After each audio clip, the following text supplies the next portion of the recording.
What's good, YouTube? It's your boy RCA here. I wanted to put this video out for you guys. Those of you that are looking to win more in Unlimited or Play Now or Salary Cap, just wanted to make a real quick starter tip video on how to win more games when you're playing against users. Now, a lot of the users that you're playing against are going to play very similar style when you're playing online. 90% of your game is going to be against the same type of player. And once you learn how to stop certain things, you'll be way more successful in NBA 2K. So defensively, offensively, there's specific ways you can play that can defeat a lot of the people that you play online as long as you're thinking the game in the proper way. Now, for more in-depth tips on these kind of things, make sure you check out my Patreon because I do dive deeper in this. But this video is just going to be put out for you guys just to get the masses out to understand that there is a way to win more. I see a lot of people getting very frustrated because they're losing to certain things, backdoor cuts, pick and roll, run around, that kind of stuff. So this video is just going to help you guys out with the basics. If you want more stuff like that, make sure you check out my Patreon, patreon.com/RCAthegreat. I'm going to be covering tips ongoing throughout the year on how to stop certain styles of offense, what playbooks to run, freelances, series, defensive tips, etc. So hopefully you guys enjoy the video. Happy Monday. Good start to the week. Let's get it, man. Enjoy. Let me know in the comments what type of play style that you guys are really most frustrated with going up against an Unlimited and what things really kind of make it tough for you to win games. I have about an 80 to 85% winning percentage usually every 2K. It's not any different this year, and I like to help people be more successful with the game. So if you're interested, make sure you check me out on Patreon. I'll talk to y'all soon. Peace. Yo, what's good, y'all? RCA here with a quick video for you guys out there in the community. Whether you're playing Unlimited in salary or salary cap, just wanted to give some quick tips to people that may be struggling against certain play styles. Now, first off, I want to say shout out to my opponent. This is not a knock against my opponent. He just happens to be the person that I played for this video. And like 90% of the people that you come across, if you're struggling in Unlimited or salary cap, are going to do things similar to what you're going to see in this game. And like, that's just how people run their offense. So once you learn how to stop it, it becomes very easy to win. So I have like an 80%, 85% winning percentage.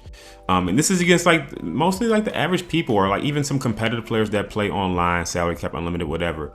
Unless you're going to play against like the top 10% of or top 1% of the competitive world, you're going to be playing against people that do stuff like this. So if you know just basic basketball principles, you're going to be able to stop them or win pretty easily. So this video is going to be mostly defensive stuff, but on offense, most players you're going to go against are center user defenders. I don't know why people like using their center so much, but they're going to use their center or their power forward and try to defend the person that's the worst shooter on the court, something like that, or just your biggest player. And they don't really defend the mid-range at all. So if you're running a pick and roll, you can fade in the mid-range and jump shot in the mid-range with your guard. But right here, I just take a mid-range shot with Joakim Noah. But that's not the point of the video. Let's talk more about defense. Your opponent, more than likely, whether it's salary cap or unlimited, if they have 5 players that can shoot, are going to be 5 out, running pick and fade. Then they're going to go backdoor cuts and try to run around, either get to the rim or kick out to shoot. That's going to be 80% of your game. Sometimes they're going to run an inside center. And then your harder games are going to be against the people that really mix up their offense or are really good at the pick and roll, but know how to do specific things that make it very difficult for you to stop them. So the first thing to learn is how to bait people and really make them do what you want them to do. So right here, he has a straight lane to the basket.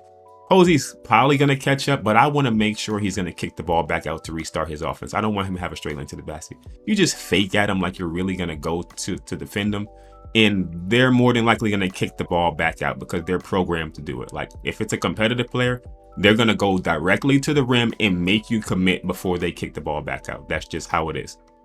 So I fake at him with Van Exel. I know he's going to kick it back out, so I just switch off and get ready to play defense. The ball's back out now. We got 17 seconds. He's getting ready to get into his 5 out. I already know it's getting ready to start being screen and roll or screen and fade. So once the first screen comes, I have my settings on go over. I was a little bit late, to be honest, but I switched to Joakim Noah to hard hedge. On this possession, I'm trying to see if he's going to shoot the ball right here or not. A lot of good players are going to stop right here and take this shot. But most people that you go against, if it's not a catch and shoot or a fade, they're not taking this shot. A lot of people are not comfortable with stop and pop kind of shooting. I don't know why, but they just don't do it. So I'm going to fake at him with Joakim Noah and then get right back and take away his comfort zone, which is the pick and roll or pick and fade. I get right back into position. Now I know his next goal is to try to get to the rim. So he's going to try to run around me one way. So I say squared up, and then I'm going to try to create contact, make sure he doesn't get to the rim, make him kick it back out. He kicks it back out. Now I know he's going to go pick and roll again, because what else is he going to do? James Posey's on him. Now we got man up right here. He goes to set the screen. I hard hedge again, but I don't overcommit to the blitz. I wait to see what my defender does. James Posey is going to get over this screen. That allows me to back up and defend the roll when Raef LaFrentz rolls. Or if I could defend the fade if he fades to the left wing. So he rolls. I get in good position. Got my hands up. Now I know what's next. 6 seconds left on the clock. Backdoor cuts gotta be coming. Waiting for the triangle cut. And I'm going to try to intercept that. Now, there's a lot of different things you can do here. Now, this is a tip for you, Savage. Again, respect to you. This is not a video about you. It's just more about the play style. In this situation, on a backdoor cut, all I got to do is back up to steal the pass. A good tip for people that like running backdoor cuts, I don't even know if I should be giving this out, but if you back up with your player while you're doing the backdoor cut and then cancel the cut, then you have a good jump shot opportunity. A lot of y'all get into this kind of like a little bit of a brain dead mode where you just have to have the backdoor cut. You end up throwing it right into my hands. When you play against somebody competitive, they're going to steal that pass all the time.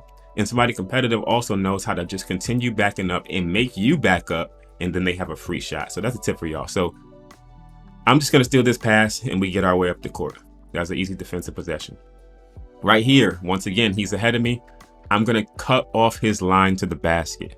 Make him think he doesn't have a free line to the basket. And I'm going to get in the sweet spot, and I know I can steal the pass in this spot, but he thinks he's open from this area. So I'm right here in the sweet spot. He thinks Raef LaFrentz is wide open. Your eyes get so wide when you think you have an open three, but it's not really open, and this is going to be a steal. So that's another possession where we got the ball back pretty quickly. Get the ball to Noah, take that little sweet jump shot. I just like using your Noah right now. I don't know why, but all right, next possession. We got the same thing. We know what to anticipate. It's going to be pick and roll, pick and fade, try to run around. So we close out, man up, create bumps, make sure he doesn't get around you. Right here, we got another screen. James Posey gets around it. He gets over.